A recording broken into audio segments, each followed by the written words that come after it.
Hello, viewers. Welcome to Frontline Conversations. Today, I'm very happy to have a conversation with BJP's Rajya Sabha MP, one of the BJP's Rajya Sabha MPs from Karnataka, Mr. Leher Singh Siroya. Mr. Siroya has been an MLC in the past for 2 terms. He is known for his forthright views and opinions that have been at odds with his own party's position at times. He has friends across all political parties and is considered close to the central leadership of the BJP, including Prime Minister Modi. And he has been associated with the RSS and later the BJP for more than 50 years. So it's a great privilege to have this interview with Mr. Siroya. Welcome to Frontline, Mr. Siroya. Thank you for giving us your time. So I'll jump straight into the interview. For our viewers, I just wanted to make one point that the interview will be conducted in a mixture of Hindi and English. Mr. Siroya's responses also will be in a mixture of Hindi and English. So I'll jump right in now. Several political analysts have stated that the BJP and NDA will find it tough to regain its supreme position that it had reached in 2019. If you remember, in 2019, the BJP by itself had won 303 seats. Along with the NDA, it had crossed 350 seats. It won 353 seats, a sort of stupendous achievement. So, do you think the BJP slash NDA will be able to repeat its feat this time? Before replying to your question जी, एक बात मैं स्पष्ट कर दूं कि मैं central leadership के कोई क्लोज नहीं हूं और न मोदी जी के क्लोज हूं। ओके, मैं उनका पार्टी का कार्यकर्ता रहा हूं और एमपी हूं, इस नाते उनसे मिलना जुलना होता है, लेकिन क्लोज वाली बात नहीं है। तो ये भ्रम नहीं होना चाहिए कि मैं उनके बहुत क्लोज हूं। एक जी, दूसरा, आपका जो प्रश्न है, मैं समझता हूं कि मेरा विश्वास है और मैं आपको वादा करता हूं अपन 4 जून को फिर अगर आप बात करें मेरे से, जी, तो हम 303 नहीं 330 के कम नहीं रहेंगे। BJP, only the BJP, only BJP. मैंने, आपके लोग भी साक्षी हैं, मीडिया भी साक्षी है कि मैंने कर्नाटक के रिजल्ट के बारे में जो मैंने कहा था, सब 95, आपके बड़े बड़े चैनल 95, 100 और 105 दे रहे थे, लेकिन मेरे कई मीडिया फ्रेंड्स जिनको मैंने कहा था हम वेल बिलो 80 आएंगे। अच्छा, और मैंने हाईकमान को भी बताया था कि विल बी वेल बिलो 80। जी, और कांग्रेस को सब 110 112 बता रहे थे, और मैंने ये स्पष्ट कहा था Congress will be majority more than 125 seats. अच्छा, तो मैं हवा में बात नहीं करता हूं, मैं ग्राउंड रियलिटी समझ के बात करता हूं। जी, और चूंकि मेरे फ्रेंड्स सब स्टेटों में हैं जी, और मैं स्टेट की लोगों की भावना जानता हूं, जो 330 तो कम से कम होगा, ऊपर कितना जाएगा ये आश्चर्यजनक रहेगा। ये आप 4 जून को दोपहर के बाद ही देख पाएंगे। और ये एक पता नहीं नैरेटिव कैसे स्थापित हुआ है कि हम पिछड़ रहे हैं, पीछे जा रहे हैं। अरे 90 उनकी जो थी बातें, उससे तो हम कहीं आगे बढ़ चुके हैं। जी, तो प्रचंड बहुमत आएगा, ऐसा मेरा मानना है और ये मेरा विश्वास है। इसलिए आपकी बात का यही मेरा आंसर है। तो इस बार 400 पार का नारा सही होगा? देखिए, 400 पार का नारा तो जनता के हाथ में है अल्टीमेटली, जी, लेकिन मैं समझता हूँ कि जो अपने 5 वर्षों में किए हुए काम है आदरणीय मोदी जी के, तो 303 से डेफिनेटली ज्यादा आएंगी, ये मेरा विश्वास है। और कर्नाटक के रिजल्ट भी जो है वो बढ़कर आएंगे, जो हमारा आकलन है उससे भी बढ़कर आएंगे। ये तो अभी अभी जब चुनाव हो चुके हैं तो इसमें क्यों नहीं, अब 5 फेज तो खत्म हो गए हैं जी। लेकिन आपने कहा कि ये मोदी सरकार का काम देख के लोग फिर से वोट करेंगे। लेकिन एक सवाल इससे जोड़ता हूं मैं कि if the work has been so well done before the campaigning began, so Modi ji बात कर रहे थे पब्लिक डोमेन में विकसित भारत के बारे में, विकास के बारे में, लाभार्थी के बारे में और नेशनल सिक्योरिटी के इशू के बारे में। ये सब मुद्दे थे। मतलब जब इलेक्शन कोई पॉलिटिकल पार्टी लड़ती है तो ये सब जायज मुद्दे कह सकते हैं हम। लेकिन जैसे ही फेज 1 का वोटिंग खत्म हुआ तो एक तरह से कैंपेनिंग का जो रुख था एकदम बदल गया। हाँ, तो ये सब इश्यूज हट गए साइड में and the issues were these very aggressive statements, Islamophobic कह सकते हैं हम, अगेंस्ट मुस्लिम्स। उनको तो मोदी जी ने घुसपैठिया बता दिया। फिर कांग्रेस के बारे में भी ऐसी बातें कही जो मैनिफेस्टो में नहीं है। तो फिर उन्होंने चौथे फेज के बाद फिर इंटरव्यूज में थोड़ा वो I got the sense that he was trying to course correct. So इसके बारे में सब आप क्या कहते हैं? How do you see this? आपने एक नहीं दो प्रश्न पूछे हैं। हाँ एक प्रश्न ये है कि विकास पर चर्चा क्यों नहीं हुई जी। हम विकास पर हमेशा चर्चा करना चाह रहे थे। कांग्रेस ने पिछले 5 वर्षों में किसी न किसी बहाने संसद नहीं चलने दी और सरकार की कमियों को उजागर करने का मौका उन्होंने गंवाया, क्योंकि कोई भी सरकार संपूर्ण तो हो नहीं सकती। तो कांग्रेस ने अपने परिवार को बचाने के लिए कोई डिबेट अच्छी होने नहीं दी। वो राहुल गांधी डिबेट कर नहीं सकते और उन्हीं चाहते खड़गे जी जैसे नेता या अधीर रंजन जैसे नेता कोई नेता निम्न बात करें। और खड़गे जी को चेकमेट करने के लिए उनके बाद वो गांधी जी के तो 3 नहीं कहूंगा लेकिन 3 लोग बिठा दिए, जयराम रमेश, केसी वेणुगोपाल, ये लोग उनको कुछ और सुरजेवाला, ये तीनों राज्यसभा में उनके इर्द गिर्द रहते हैं, कुछ बोलने ही नहीं देते उनको। तो डिबेट ये होने ही नहीं देना चाह रहे।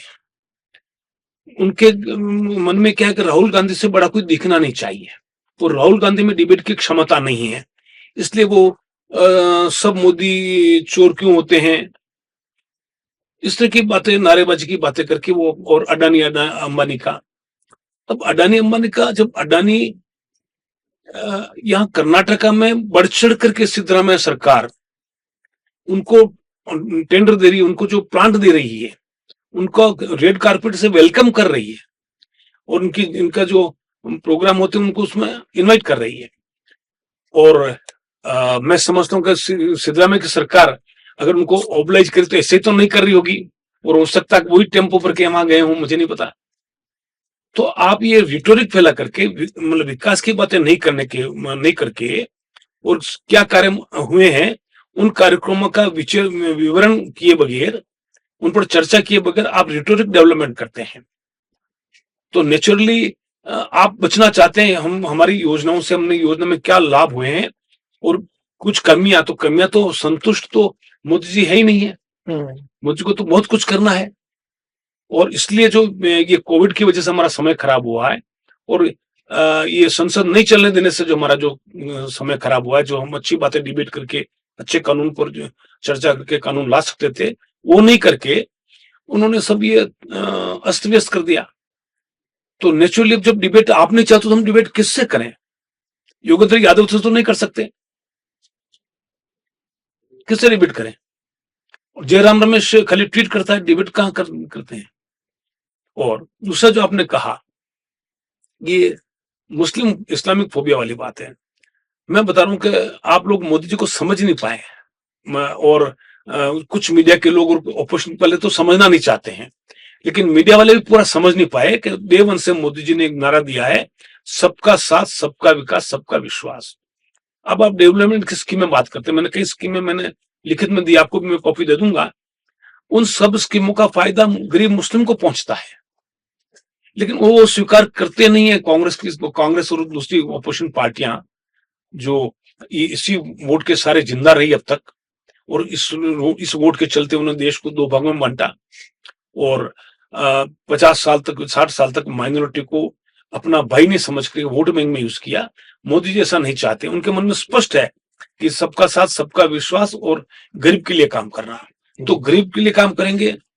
और मैं और बात बताना चाहता हूँ, एमएससी में कई स्कीम आई हुई है, कई छोटी स्कीम, और मैं समझता हूँ जो मैं व्यक्तिगत तौर पर जानता हूँ कि मेरे मेरे बहुत मित्र लोग हैं और मैं मुस्लिम बहुल इलाके में रहा हूं, तो आम मुस्लिम एक मेहनतकश व्यक्ति है, उसमें क्रिएशन की क्षमता है।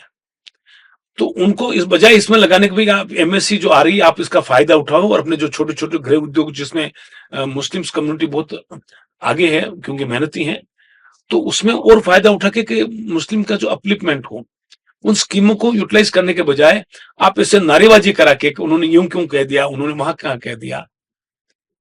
राम मंदिर का बहिष्कार करना, उसमें क्या होना जाना था? राम मंदिर का शिलान्यास किसने किया? राजीव सर, गांधी ने क्या लेकिन किया? एक फॉलो अप सवाल अगर पूछूंगा, आप कह रहे हैं कि मोदी जी रिलीजियस माइनॉरिटीज के लिए इंक्लूडिंग मुस्लिम बहुत बिल्कुल काम करना किए चाहते हैं, हैं। काम करना किए हैं और करना भी चाहते हैं। तो फिर एक तो बहुत सिंपल सा सवाल है कि मुसलमानों को आप इलेक्टोरली रिप्रेजेंटेशन के लिए टिकट क्यों नहीं देते हैं? मतलब इस बार भी केरला में एक मुस्लिम को आपने सीट दी है, उसके अलावा बिल्कुल कहीं भी नहीं है। और कर्नाटका में एमएलए इलेक्शन में भी पिछली बार ये एक भी मुसलमान का कैंडिडेट नहीं था। ये सवाल कांग्रेस से पूछा जाना चाहिए, हमारे से नहीं। जी क्योंकि मुस्लिम भाई तो हमारे साथ आते ही नहीं, तो हम टिकट किसको दें? जब आए थे मुमताज अली खान तो हमने उनको एमएलसी बनाया था, मिनिस्टर बनाया था। जी जब मुस्लिम लीडरशिप जुड़ना नहीं चाहती है तो हम क्या करें? और कांग्रेस में यहाँ से कभी कभी 2 मुस्लिम एमपी हुआ करते थे, हमेशा जाफर शिफ जी और एक एफएच मोहसिन वगैरह हुआ करते थे, इकबाल अहमद सरदगी हुआ हुआ करते थे। करते थे।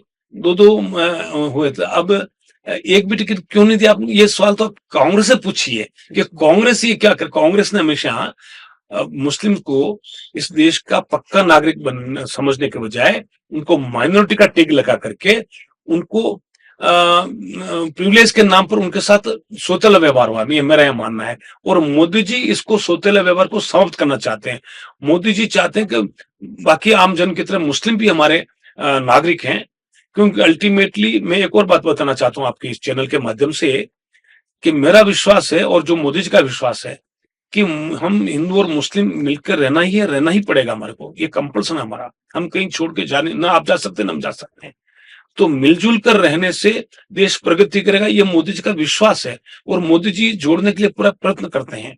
लेकिन कांग्रेस पार्टी हमेशा कोई न कोई मुद्दा उठा करके इस बात को बड़ा चढ़ा करके बता करके और मुस्लिमों में एक भय का वातावरण उत्पन्न कर रही है। और जब मुस्लिमों में भय का वातावरण उत्पन्न करता है और उसमें जब कई मुस्लिम नेता और कुछ कांग्रेसी नेता जब अलग तरह के स्टेटमेंट देते हैं तो नेचुरली उसका रिएक्शन भी कहीं न कहीं होता है। और मोदी जी को तो न मुस्लिम को छोड़ सकते और न हिंदू को छोड़ सकते हैं। जो बोल हिंदू भी तो कहाँ जाएंगे? तो जस्टिस, न्याय सबके लिए होना चाहिए।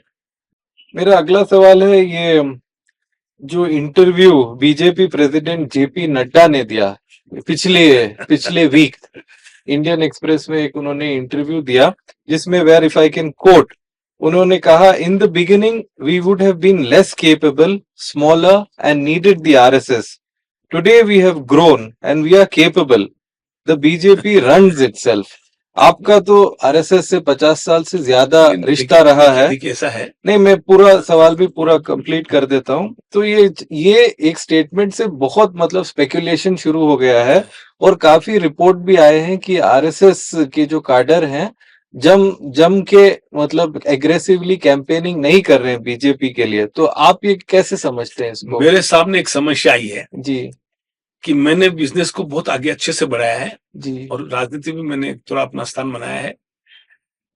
लेकिन मेरा पोता जो है, वो, मेरे दोनों बेटे मेरी छाया में रहे, लेकिन मेरा पोता जो थोड़ा एग्रेसिव है और पोता मेरे को कह रहा कि मैं अब टेक केयर करूंगा। तो मेरा पोता जो है मेरे बिजनेस को अच्छे से संभाला और आगे बढ़ा रहा है। मतलब आरएसएस अब पेरेंट है और पोता नहीं, मैं बीजेपी है। बताऊं तो हाँ, ये मेरे सामने भी समस्या आ रही है। लेकिन मैं समझ रहा हूँ जब वो अच्छा कर रहा है तो नेचुरली मैंने भी कहा भाई ठीक है, तुम you are doing better than me, हमारा जो एस्पिरेशन है वो तुम अच्छे बढ़ा रहे हो, तो अब ठीक है तुम। और मैंने ईमानदारी से बता रहा हूँ कि मैंने इंटरव्यू करना बंद कर दिया पिछले साल भर से। और मैं समझ मेरे इंटरव्यू नहीं करने से और ज्यादा बढ़ रहा है, अच्छा व्यापार में मेरे अच्छी प्रगति हो रही है। तो जब हमारी भारतीय जनता पार्टी को आरएसएस ने बनाया था, किसी कारणवश जब ये कुछ विवाद चल रहा था और श्यामा कश्मीर को लेकर के, भारतीय जनता पार्टी बनी है कश्मीर को लेकर के, तो श्यामा प्रसाद मुखर्जी उसमें मंत्री थे। लेकिन कश्मीर के मामले में एक बड़ा अलग मसला है। फिर आप और आप जनसंघ की बात कर रहे हैं? हाँ, जनसंघ की बात करते हैं। तो जनसंघ जो बना था वो आरएसएस को बनाना पड़ा क्योंकि ये जो आप कश्मीर के बारे में जो नीति थी उस नीति की वजह से बनाना पड़ा। और उसमें संघ ने अपने लोगों को भेजा। आप जैसे कोई मेरा व्यापार हो तो मैं भी अपने लड़कों को भेजूंगा। तो संघ ने अपने चुने हुए समर्पित कार्यकर्ताओं को हमारे साथ भेजा और उन्होंने बीजेपी खड़े की, लेकिन हमेशा ये प्रयास रहा कि संघ अलग रहे और संघ का मान न रहा कि संघ जो है राजनीति में न पड़े। तो संघ के जो संचालक का बाला साहब देवरस का या बाद में सुदर्शन जी का हमेशा ये रहा कि नौ बीजेपी को इंडिपेंडेंट हो जाना चाहिए और हमारे क्योंकि हम अपना काम करें, उनका काम बिल्कुल अलग है। तो अब जब मोदी जी आए हैं, मोदी जी के आने के बाद में जिस तरह से वो देश चला रहे हैं, जिस तरह से पार्टी की आइडियोलॉजी को एक सही दिशा दे रहे हैं, तो उससे अब आरएसएस निश्चिंत है। इसलिए आरएसएस ने कहा नाउ अब इनको, ये मैं अंदर की बात बता रहा हूँ, आरएसएस का ये मानना है कि no we should not interfere in the BJP day to day affairs. और अब बीजेपी तो बड़ी है, जिसके आज 10 करोड़ सदस्य बन जाएं, शायद 10 करोड़ बने, पक्का फिगर नहीं है, अब सदस्य बन जाए और गांव-गांव में जिसका कार्यकर्ता हो जाए, तो अब मैं समझता हूं कि आरएसएस ये समझ रहा है, इसलिए आरएसएस अपने को देख रहा है तो सब काम सही चल रहा है तो हम इंटरफेयर क्यों करें। तो जेपी नड्डा जी ने जो कहा वो आपको उस रूप में देखिए, पॉजिटिव में देखिए, नेगेटिव में नहीं, कि हमेशा आरएसएस ने चाहा कि बीजेपी अपने पांव पर खड़ी हो और आज बीजेपी सक्षम है।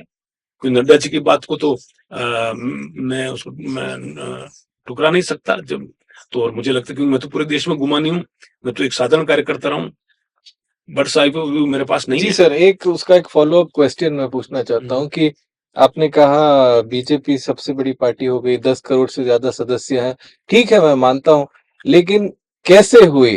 क्योंकि सब जगह एक तरह से जोक बन गया है ना कि बीजेपी वॉशिंग मशीन है, कोई भी मतलब भ्रष्टाचार के आरोप है उसके ऊपर, तो वो कल अटैक करेंगे बीजेपी, प्राइम मिनिस्टर मोदी भी अटैक करेंगे, अजीत पवार का केस मैं मेंशन कर रहा हूँ, और जैसे ही वो पॉलिटिशियन जो वो आदमी या महिला बीजेपी ज्वाइन करती है, सीबीआई ईडी सब वीक हो जाते हैं, एकदम केस पूरा वीक हो जाता है, पार्टी का अटैक पूरा वीक हो जाता है। एक दूसरा एग्जांपल मैं कर्नाटका का देना चाहता हूँ, जनार्दन रेड्डी साहब का, जो जिनकी पार्टी उन्होंने एक एमएलए जीता था, वो उनकी पार्टी ने वही एमएलए थे, वो भी मर्ज हो गया बीजेपी के साथ।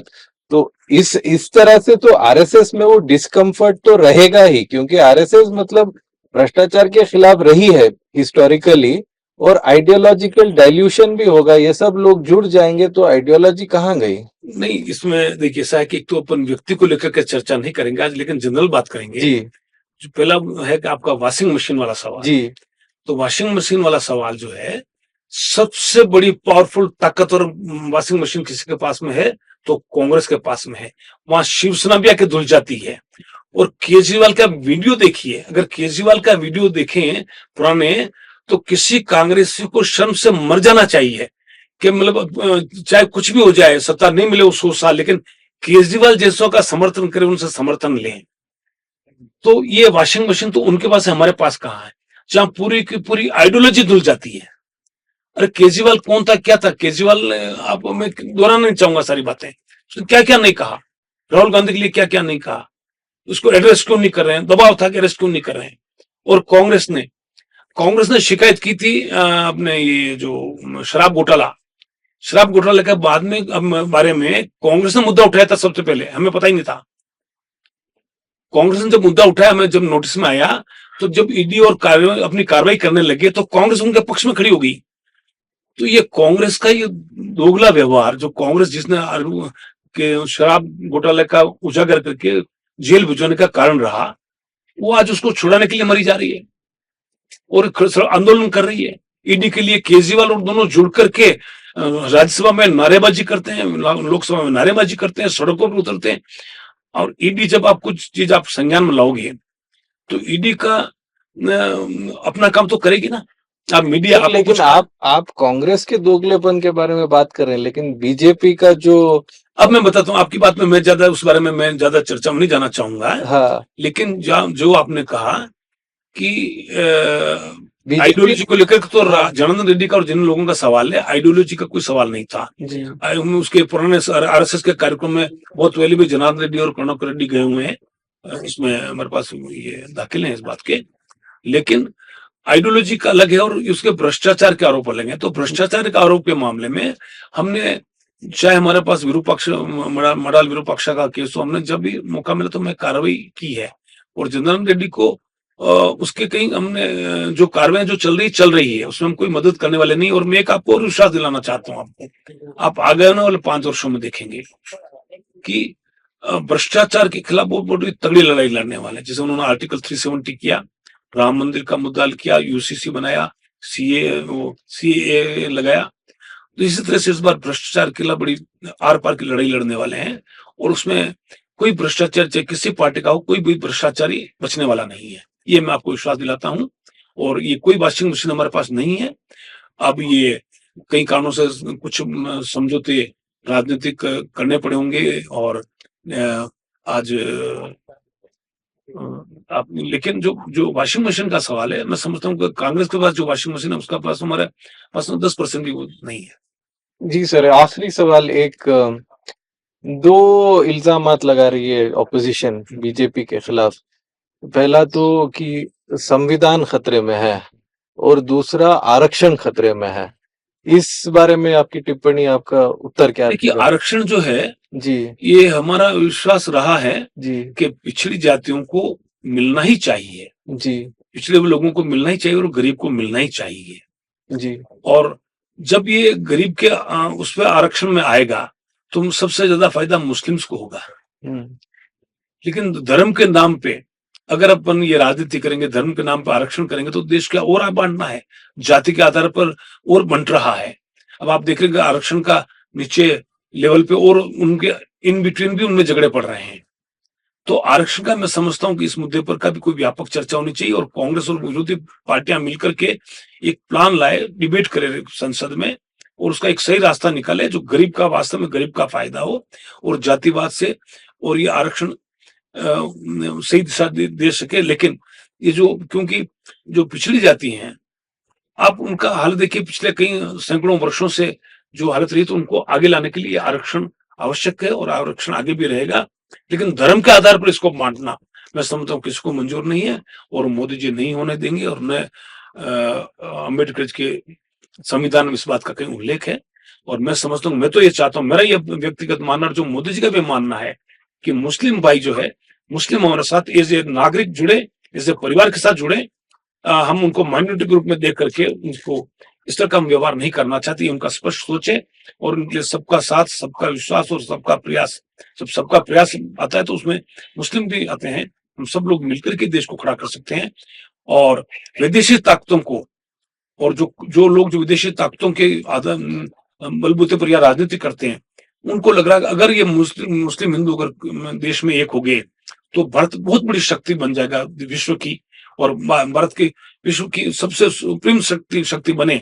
इसके लिए मुस्लिम और हम जो लोगों का आपस में मेल जोल जरूरी है। और इसलिए मैंने ये अभियान चला रखा है कि मैं कम से कम 1000 मुस्लिम असेंबली में जाके उनकी बात को समझूं और मेरी बात, मोदी जी की बात उन तक पहुंचा सकूं। एक छोटा सा प्रयास है, लेकिन मैं उसको, क्योंकि मैंने बीच में रोक दिया था क्योंकि चुनाव चल रहे थे, तो मैं इस अभियान को और आगे जारी रखूंगा और मैं समझता हूँ कि इसके अच्छे परिणाम निकलेंगे। और मैं चाहता हूँ कि देश मोदी पर विश्वास करें और जो जो अपना परिवार को छोड़ करके पूरे देश को परिवार मान के चल रहे हैं, तो मुस्लिम भाई उससे अलग नहीं है। मैं समझता हूँ हमें उनका विश्वास करना चाहिए और उनका विश्वास करना पड़ेगा। okay. Thank you. On behalf of our viewers, I'd like to thank Mr. Siroya for his candid comments and for the time that he gave us. Thank you, sir. Thank you, viewers.